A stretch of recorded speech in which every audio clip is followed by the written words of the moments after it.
Hola familia Fisioespinal. Bien, pues como os prometimos, os traemos preparado hoy un vídeo en el que vamos a corregir las preguntas que hicimos para el concurso del 15º aniversario de Fisioespinal.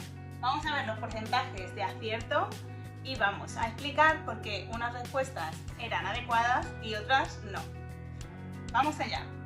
En la primera pregunta os preguntábamos cómo debemos agacharnos correctamente. Y las opciones eran A, con rodillas estiradas, dejando que el movimiento lo haga completamente la columna lumbar, porque la faja lumbar soporta mayor peso.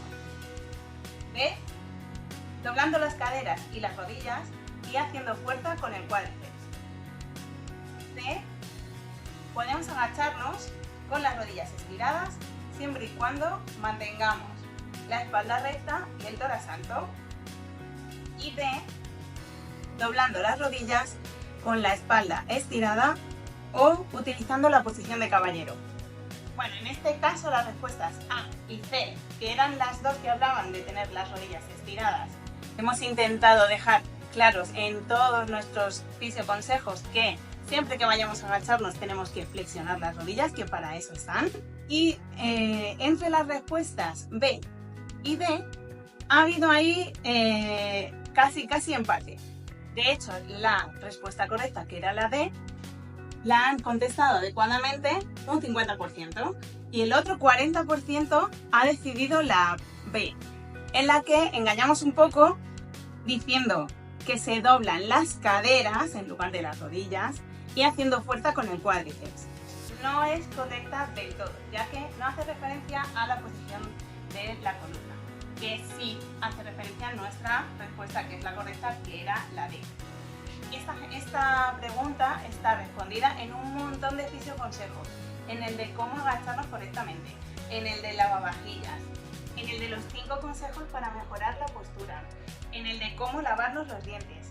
En todos estos siempre hacemos mucho hincapié en que la espalda tiene que estar estirada y que son las rodillas las que hacen el movimiento al agacharnos. En la segunda pregunta os preguntamos por el bruxismo del sueño y las respuestas posibles han sido A, una alteración neuromuscular que se produce durante el proceso del sueño y que se resuelve usando, cuando dormimos, una férula de descarga. B, una alteración neuromuscular crónica que se produce durante el proceso del sueño cuya sintomatología disminuye cuando usamos férula de descarga o cuando dormimos. Y C, una alteración psicológica y por lo tanto cuando se resuelve la causa de tal estado, el bruxismo del sueño también desaparece. En esta pregunta el 45,5% habéis respondido adecuadamente y la respuesta correcta era la B. Es importante destacar que en esta patología del bruxismo del sueño son los músculos los que hacen que se genere esa tensión que desgasta la articulación de la mandíbula. Como os comentábamos en el vídeo que hicimos sobre el bruxismo y también en nuestro blog hablaba nuestra compañera Raquel sobre el bruxismo del sueño, esta patología es una alteración a nivel neuromuscular, es decir, son los músculos los que presionan y generan tensión en toda la zona de la mandíbula. Si bien es verdad que en muchas ocasiones la causa de generar más tensión a nivel mandibular o a nivel muscular suele ser una causa de origen psicológico, ya sea un trastorno del sueño, estrés, ansiedad o cualquier otro tipo de trastorno psicológico, no es la causa principal y aunque trabajemos todas esas causas, nos va a ayudar a disminuir esa tensión durante la noche. La terapia en este caso que más nos ayuda a disminuir esa tensión es una férula de descarga nocturna que hace que esa sintomatología disminuya.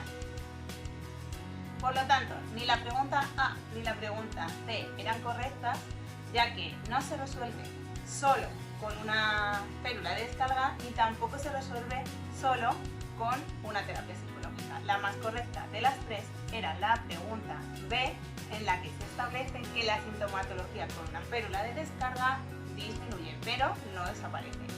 En la pregunta número 3 os preguntábamos ¿qué ocurre en el sistema vascular arterial durante la digestión? Y bueno, tengo que decir que en esta el 90% de todos vosotros ha acertado. Así que felicidades. Aunque también he de decir que en esta la respuesta era muy fácil, porque las opciones que no eran correctas, la verdad es que eran muy poco probables. En esta pregunta teníamos las siguientes opciones. A.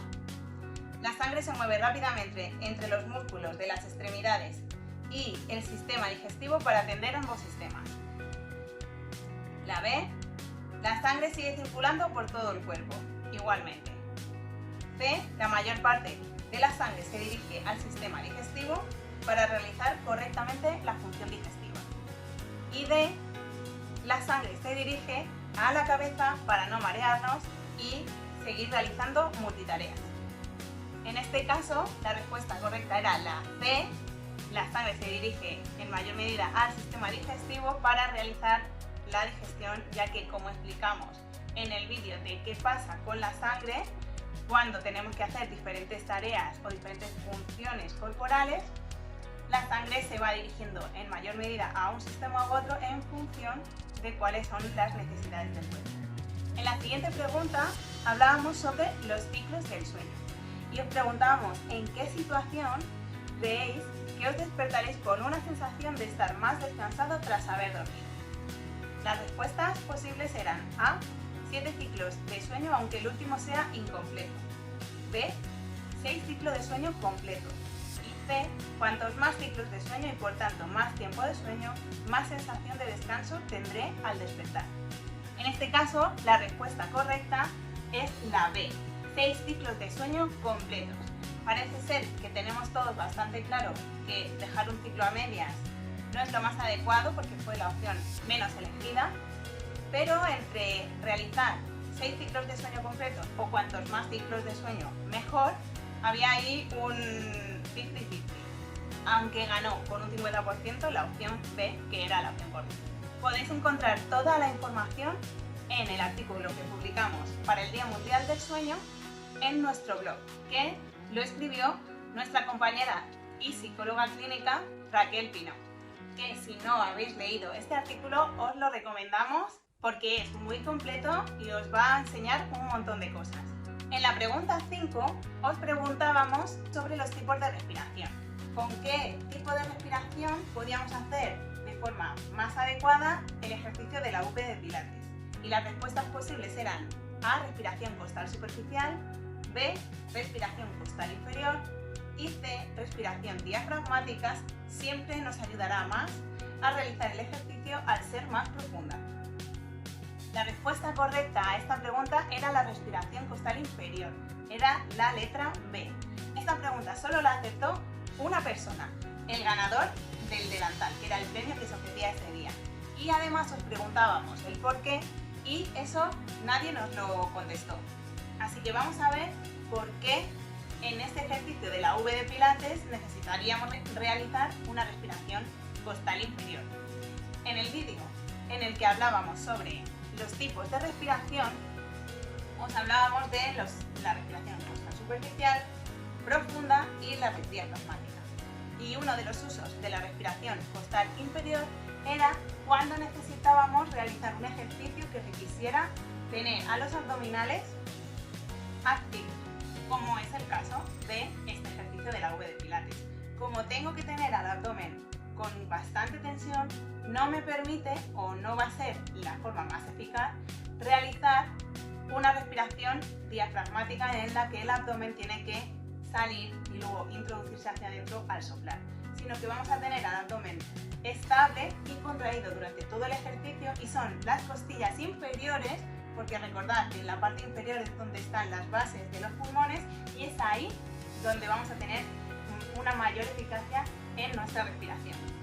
Y en la última pregunta, que era la pregunta bonus, os preguntábamos sobre la terapia psicológica y las opciones eran las siguientes.